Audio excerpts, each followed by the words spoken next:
మన పూర్వీకులు ఏం తిన్నా, ఎంత తిన్నా వాళ్ళు చాలా ఆరోగ్యంగా, బలంగా ఉండేవారని వినుంటాం మనం. అయితే ఇవాల్టి రోజుల్లో మనము కొంచెం ఎక్కువ తిన్నా సరే మనకి రకరకాల సమస్యలొస్తున్నాయి. గుండెకి సంబంధించిన సమస్యలు, ఊబకాయం అని, ఆడపిల్లల్లో అయితే పీసీఓడీ అని, ఇలా రకరకాల సమస్యలు మనకి వస్తూ ఉన్నాయి.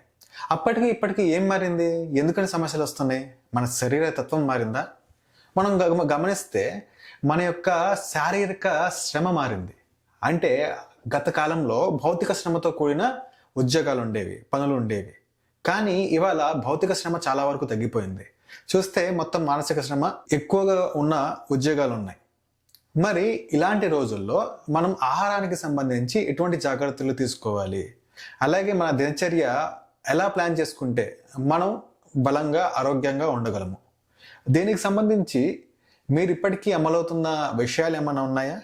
మీ ఆలోచనలు ఏమన్నా ఉంటే పంచుకోండి. దీని మీద విపులంగా మళ్ళీ మాట్లాడతాము.